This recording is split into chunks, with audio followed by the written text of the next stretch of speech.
13 de julio de 2014, Río de Janeiro, el Maracaná. La final del Mundial acaba de terminar y a unos metros brilla el único trofeo que un futbolista puede soñar con tocar una vez en la vida. El mejor jugador del planeta camina hacia él, lo mira y pasa de largo. No puede tocarlo, no es suyo. Esa noche, Lionel Messi recoge el premio al mejor jugador del torneo, caminando a un metro de la copa que acaba de perder. La imagen da la vuelta al mundo, el genio y el oro casi rozándose sin tocarse. Lo que nadie sabía esa noche es que esa derrota no era el final de su historia, era el principio de la redención más larga y más dolorosa que hemos visto en este deporte. Esta es la historia de cómo el mejor jugador de la historia tuvo que perderlo todo para que por fin nos atreviéramos a llamarlo así.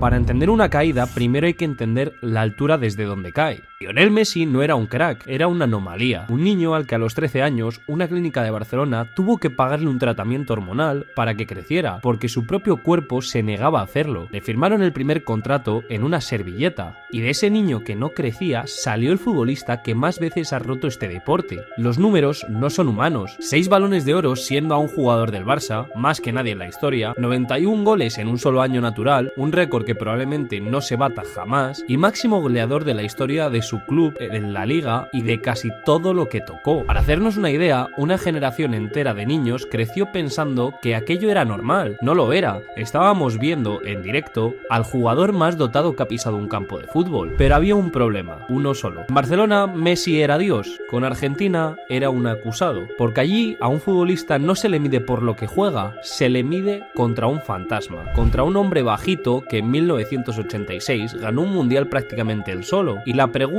caía como una losa sobre cada partido de Messi con la albiceleste. ¿Será algún día como Maradona? Durante 15 años la respuesta de un país entero fue no.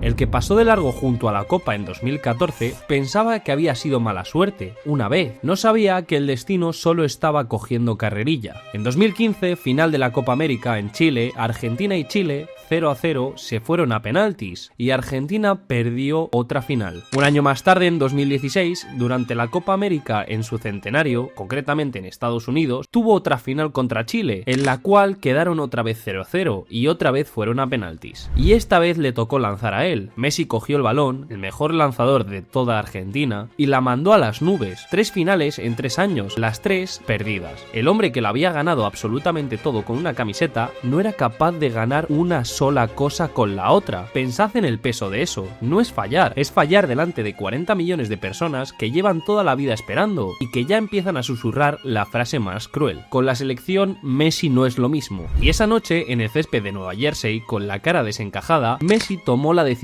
que nadie esperaba.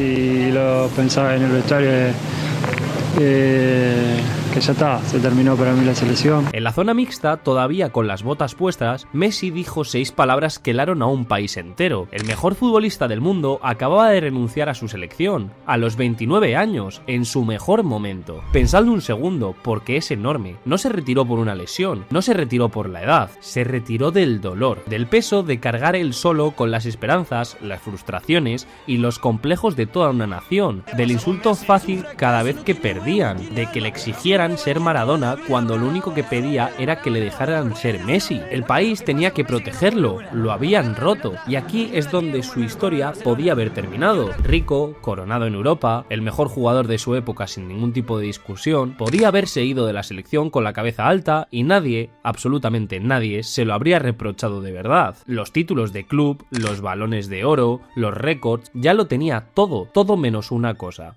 Y esa cosa acababa de decir que renunciaba a ella. Todos pensaron que esa frase era el final. No sabían que solo había tocado fondo y desde el fondo lo único que se puede hacer es subir.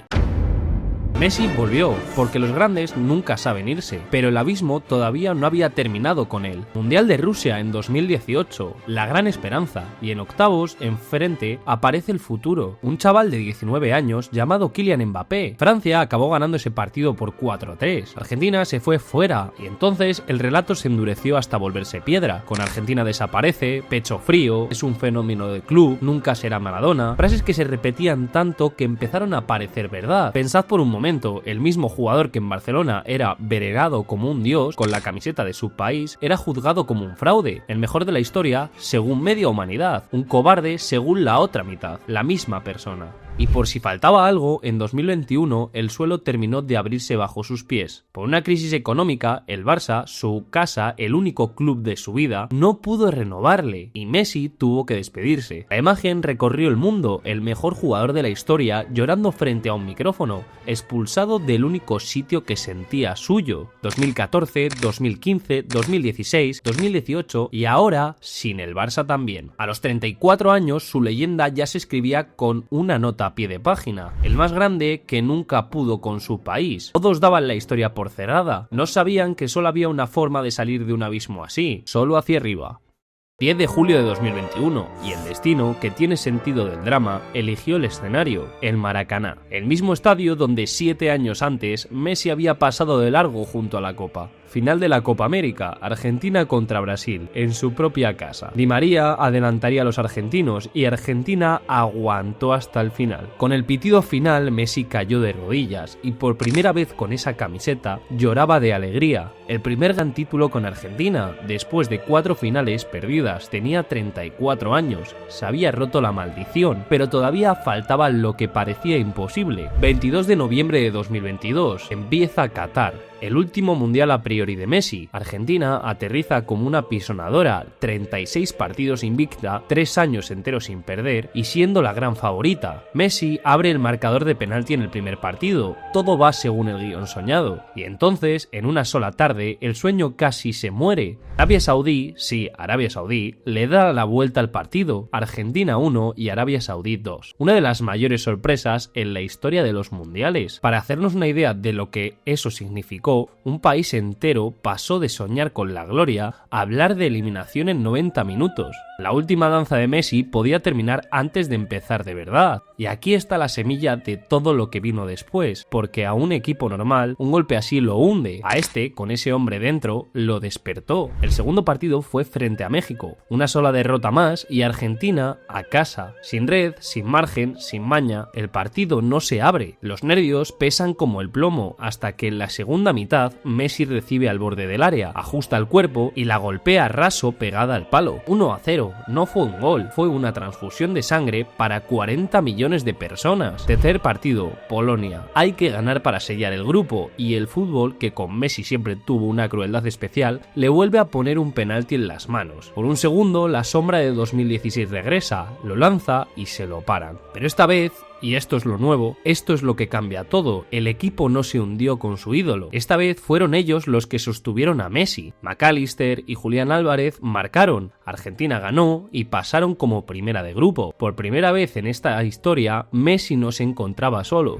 Ya en los octavos de final se enfrentarían a Australia y por fin ocurre algo que en 4 mundiales no había ocurrido nunca. Lionel Messi marca su primer gol en una eliminatoria de un mundial. A los 35 años, en el partido número 1000 de su carrera, un zurdazo suave, ajustado del jugador, que ya no necesitaba correr para hacer daño. Cuartos, Países Bajos, y aquí el cuento de hadas se convierte en una completa guerra. Messi firma una de las mejores asistencias que se le recuerdan, un pase imposible entre 3 rivales para un gol de Molina. Después marcaba de penalti 2-0, parecía hecho, pero no lo estaba. Países Bajos empata en el último suspiro y arrastra el partido a la prórroga, y de ahí a los penaltis. La misma lotería de 2015 y 2016, pero este Messi ya no era aquel, metió su gol y Argentina esta vez sí ganó la guerra. Aquella noche vivimos a un Messi que no conocíamos, el que discute, el que protesta, el que grita. El niño tímido se había convertido en un líder con los dientes apretados. Resulta que, para por fin ganarlo todo, también tuvo que dejar de ser ese niño bueno. ¿Qué mirá, bobo? Anda para allá, bobo. Anda para allá. Ya en las semifinales tocaría Croacia y Messi a sus 35 años decidió recordarle al planeta que era exactamente lo que estaba a punto de despedirse. Primero un penalti con violencia fría y luego la jugada que resume su carrera entera. Coge un balón cerca de la banda, enfrente Guardiol, uno de los mejores defensas jóvenes del mundo en aquellos momentos, y Messi lo desarma por completo. Lo arrastra hasta la línea de fondo, lo deja sentado y pone el balón en bandeja para el 3-0. 35 años. Media vida cargando un país a la espalda y todavía era capaz de eso. Argentina a la final que perdió en 2014, la final del trofeo del que un día pasó de largo. El círculo estaba a 90 minutos de cerrarse. 18 de diciembre de 2022, estadio de Lusail, Argentina contra Francia, contra Mbappé, y lo que pasó esa tarde no fue un partido, fue para muchos la mejor final de la historia de los mundiales.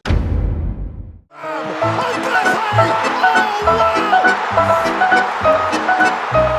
Messi marcó el primero de penalti y Argentina más tarde se puso 2-0. Parecía sentenciado y entonces, en minuto y medio, Mbappé empató 2 veces. Se fueron a prórroga y Messi volvió a marcar, pero Mbappé volvió a empatar 3-3. Otra vez todo se decidiría en penaltis. Por última vez, la misma lotería que la había roto en Alma en 2016. Pero esta vez no, esta vez Argentina no falla y Lionel Messi, el niño que no crecía, el hombre que renunció, el que pasó de largo junto a la Copa en 2014, terminó levantando el Mundial. 7 goles, 3 asistencias y mejor jugador del torneo. No lo ganó de chiripa en una noche, lo conquistó él, partido a partido con 35 años, después de tocar fondo en la primera jornada. 8 años después, en el mismo continente que lo vio llorar de rabia, por fin la besa. No la copa que le regalaron, la copa que fue a buscar, él solo, al sitio del que casi nadie vuelve. Y ahora viene la parte incómoda, la que muchos prefieren no plantearse. Durante 15 años muchas personas le negaron el título a Messi como el mejor de la historia, y siempre con el mismo argumento: no ha ganado nada con Argentina. Le exigimos un mundial, le pedimos una copa para concederle algo que su fútbol ya había demostrado 1000 veces, cada fin de semana, durante una década entera. Porque es incómodo de verdad. El día antes de la final de Qatar, Messi ya era exactamente el mismo jugador que el día de después. El mismo talento, la misma carrera, los mismos goles imposibles. Lo único que cambió en esos 90 minutos fuimos nosotros. No coronamos al mejor, coronamos al que más tuvo que sufrir para que le dejásemos serlo. Necesitamos verlo perder 3 finales, necesitamos verlo renunciar y necesitamos verlo llorar, fallando un penalti y marchándose a su casa. Necesitamos su dolor para por fin admitir lo que teníamos delante desde el primer día. Y por esto, esta última danza importa tanto. Porque no estamos viendo a un futbolista despedirse, estamos viendo el último acto del mejor que ha existido. Y esta vez lo sabemos mientras ocurre, no después, no tarde, sino ahora. Porque los grandes se miden por lo que ganaron, los inmortales por todo lo que tuvieron que perder primero. Messi no fue el mejor jugador de la historia el día que levantó el Mundial, ya lo era. Solo que nosotros necesitábamos verlo de rodillas para atrevernos a decirlo. Y hasta aquí el vídeo de hoy. Espero que te haya gustado, dale like, comenta lo que te ha parecido y no olvides suscribirte y activar la campanita para no perderte nada de lo que subo. Y un saludo.